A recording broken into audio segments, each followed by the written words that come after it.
MLQ Fantasy Market is a new type of fantasy sports game designed specifically for Quidditch. Instead of drafting players and building a team, you buy shares in them. When a player you own plays in a game, you earn a dividend payout based on the stats they accumulate. A player's value will vary based on how the market, meaning other users playing the game, thinks they will perform. If a player performs better than the market expects them to, their value will go up. If they perform worse than the market expects, it'll go down. So, if you believe a player is better than everyone else thinks they are, invest in them and you'll win big. Here's the details. For every goal a player scores at the MLQ Championship, they earn 10 cents per share. For every snitch they cash, they earn 50 cents per share. For every game their team wins, they earn 5 cents per share. And if their team wins the entire championship, they'll earn $1 per share.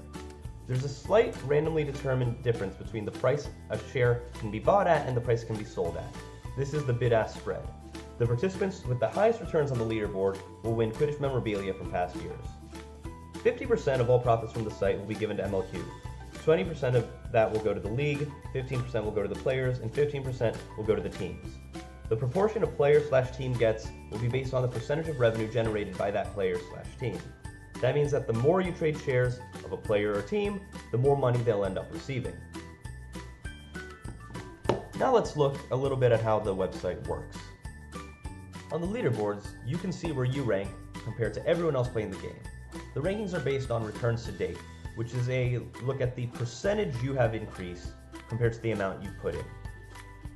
That means that while you can achieve a higher total amount earned by putting more money in, you can't improve your ranking on the leaderboard other than by showing good percentage returns.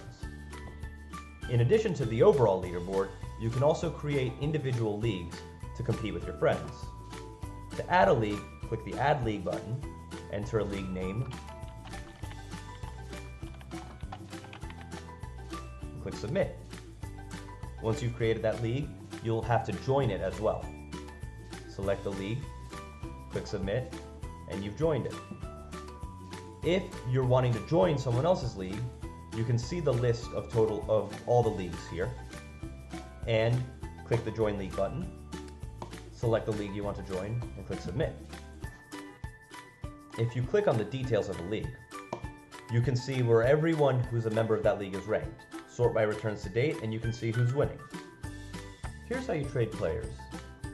Go to their buy or sell link and then click the trade type and select the player.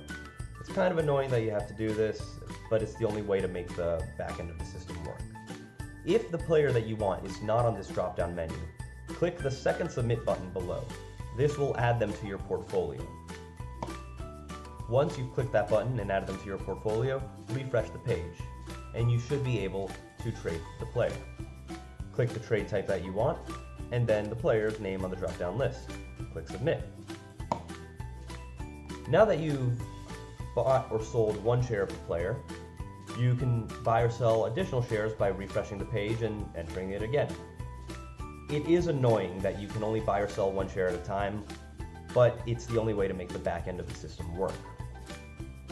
If the player is already showing up on this drop-down list, please don't click the second Submit button, the one that adds it to your portfolio, because that can really mess things up on the back end and you'll have to do a ton of work to fix it. Now, other things that you can see on the player page are the other owners who own shares of the player, as well as past trades that have been occurred recently for that player. Now let's look at your portfolio. On your portfolio, you'll be able to see your returns to date, as well as a list of all the shares you own and all the players that you own. Moving on to dividends and my dividends, this won't have any information on it until after the championship game. Now let's look at cashing out. On the Cash Out tab, you can see your member details, how much current cash you have, the value of your shares, value of portfolio, and your returns to date, as well as any past cash outs that you have attempted. To cash out, you just click the Add Cash Out button. When you add a cash out, I'll go in by hand and transfer the money to whatever account you decide, be it Venmo or PayPal. Venmo's better. Please use Venmo if you have it. You'll have to put in the amount that you want to cash out. It has to be equal or less than the current cash you have, as well as the info I'll need to be able to find your account. That might be your email address or your phone number, as well as your full name. Now to add cash, it's simple. You click the Add Cash tab up top, then the Add Cash button, set the amount, let's say 20, click Submit, and then you'll have to enter your credit card info. I hope you guys enjoyed the site. Please feel free to reach out with any questions or comments. Thanks.